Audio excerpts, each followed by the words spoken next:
In the year 2023, deep within the month of October, a man named Abd Geber, a guardian of secrets whose lineage stretches back over 1600 years, climbed the jagged cliffs of the Gundagund monastery in northern Ethiopia to perform a ritual that had been forbidden for centuries. He reached into a stone alcove, his fingers trembling as they brushed against a leather satchel that had been sealed. Since the Council of 325, a time when the world was being rewritten by those who wore crowns rather than crosses, what he pulled from that ancient dust was not just a book, but a mirror reflecting a version of Jesus Christ that the Roman Empire had spent nearly 2 millennia trying to bury beneath the floorboards of history. This was not the Jesus of the imperial decrees, nor the Savior shaped by the political anxieties of emperors like Constantine, but a voice from the high places. A Jesus who spoke of a kingdom within that required no palace, no pope, and no permission to access. You have been told that the story of Christianity is a straight line, but in these mountains, the line curves back to a truth so disruptive that it threatens to dismantle everything you thought you knew about the very nature of salvation. The geography of Ethiopia is not merely a landscape. It is a fortress of memory. A series of rugged plateaus and ancient ramparts that have stood as silent witnesses to the rise and fall of empires that tried to erase the African heartbeat of the gospel. While the Roman world was busy turning faith into an instrument of statecraft, navigating the treacherous waters of bishops and political uniformity, the monks of Ethiopia were engaged in a different kind of warfare, a spiritual battle against forgetting. They knew that once a truth becomes a political object, it is debated, voted on, and eventually stamped with an official approval that often strips it of its fire. But the mountains refused to surrender their secrets. Long before Europe could even claim a whisper of the gospel, the book of Acts tells us in chapter 8 of an Ethiopian official, a man of immense authority who was already searching the scriptures and encountering the Messiah without waiting for a Roman decree to tell him it was allowed. This was a Christianity of the soil, a faith that took root in 330 AD and grew in the silence of monastic cells far from the prying eyes of those who wished to weaponize the word of God for the sake of imperial unity. As you step into the stone-carved halls of the monastery, the silence is so thick it feels like a physical weight, a sacred hush that suggests someone has been protecting a flicker of light in a world of total darkness. The abbot brings out the codex, 47 folios bound in goat leather, the edges worn thin by the touch of countless generations who understood that these pages were alive. The script is as precise and flowing, and as the scholar opens to the first line, the air in the room seems to tighten with the gravity of the words, hidden sayings of the Master to his chosen ones concerning the kingdom within. This single phrase is a direct rebuke to any version of faith that depends on postponement, the idea that you must wait for death to experience the divine, or that you must look outward to a hierarchy to validate your worth. It suggests that the transformation we seek is not a distant promise, but an internal reality, a divine spark that the machinery of Rome could never control. Scientific testing on the parchment confirms it dates back to the 4th or 5th century, proving this is not a medieval invention, but a primary witness from an era when the gospel was still a revolution rather than a religion. This manuscript does something the Western world has spent centuries avoiding. It restores the voice of Mary Magdalene to the inner circle of the Messiah's confidence. In the official records of the empire, she was often reshaped into a symbol of shame, her identity reduced to a single note of sinfulness used to warn the masses into submission.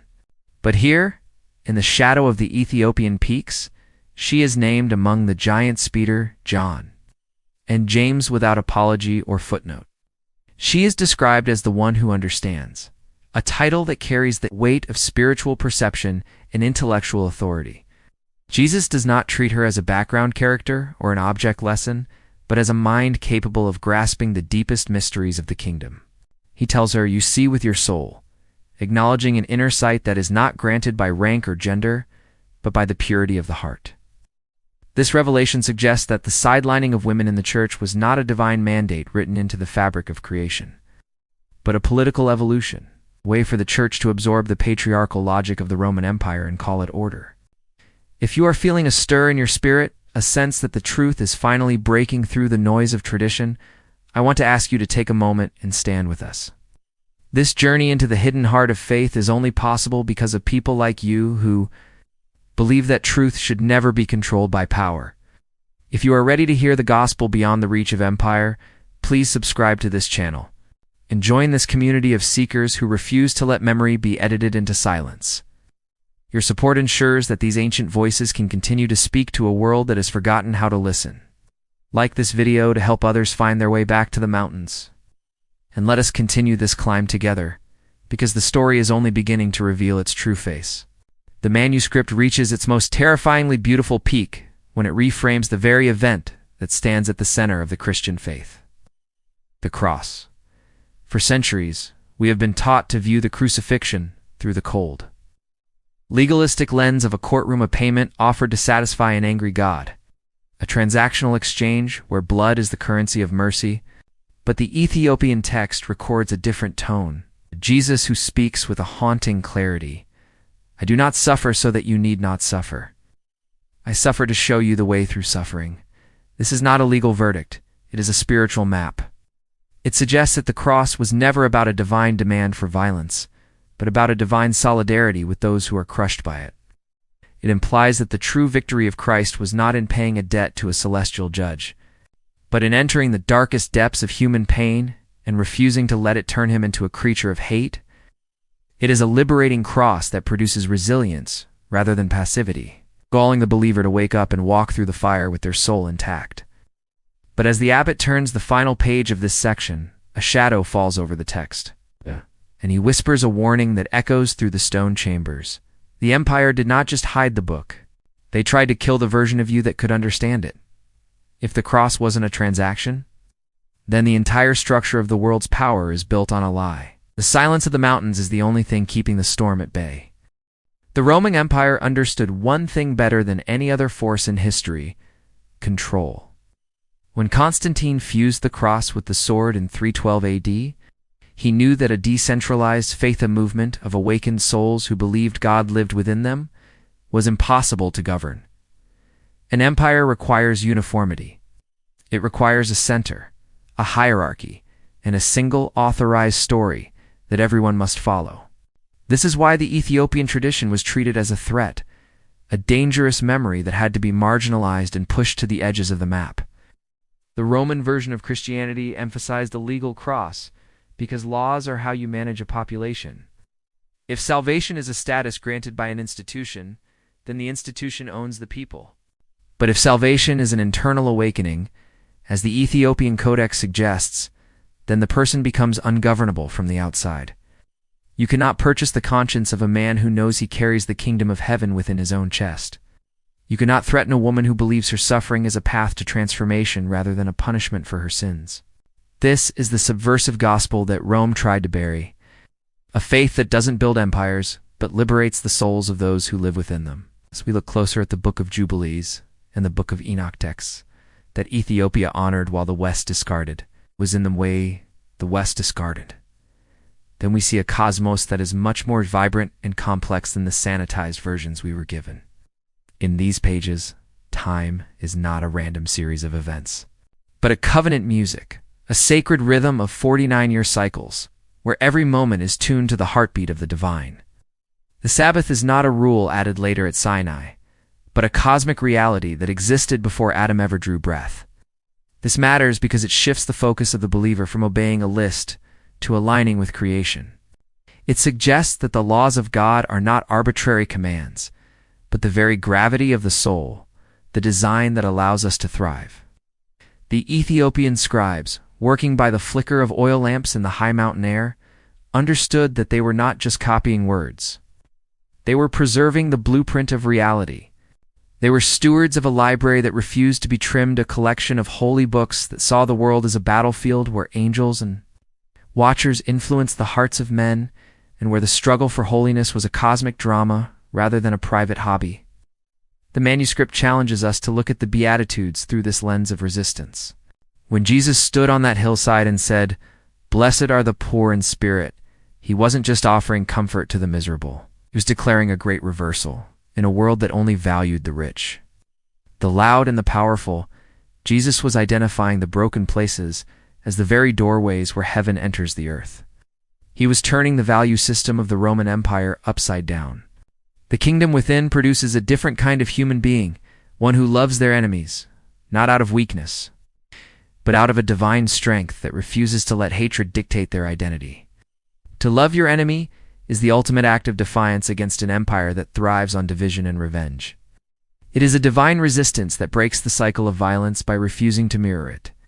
The Ethiopian Bible reminds us that Jesus did not come to build religious institutions that rely on dependency. He came to awaken witnesses, people who could stand in the fire of injustice and still speak truth, still love, and still hope. One of the most chilling realizations found in the Gundagang Codex is the warning against hypocrisy dressed as holiness. The text speaks of a time when the actors would take over the temples, men who look holy and sound holy, but resist being changed on the inside. It describes a plank in the eye not just as an individual failing, but as a systemic blindness, where those in power judge the small sins of the weak to distract from the massive corruption of their own hearts. This kingdom correction begins with the self. It demands that we reach for our own internal shadows before we ever try to perform surgery on the souls of others. It is a call to a deeper righteousness that exceeds the performance of the religious elites.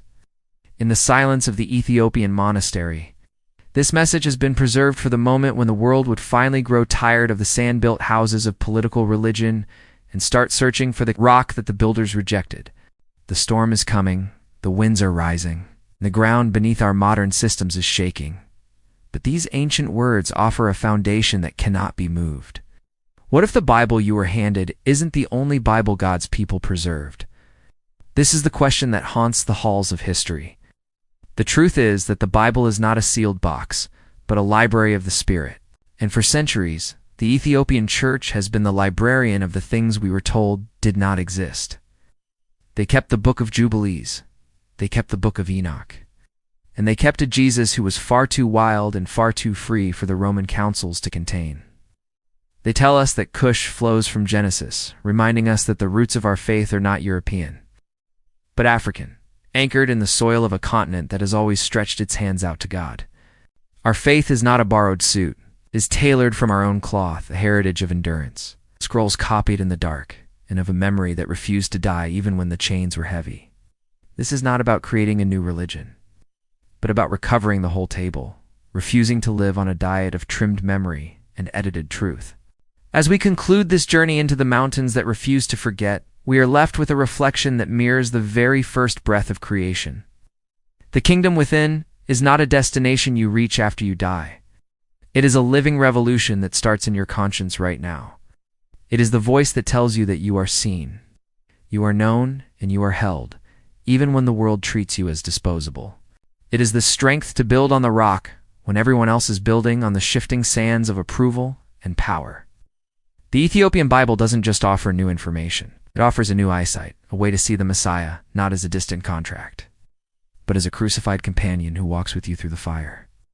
The satchel has been opened, the voice has been heard, and the silence of Rome has been broken. The only question that remains is, now that you have heard the echo of the mountains, will you return to the valley of forgetting, or will you let the kingdom within finally wake you up? Type 77 in the comments right now if you believe the truth is worth the climb. Share where you are watching from because your testimony is the final chapter of this story. And the Master is speaking. The mountains have remembered. The world is finally listening.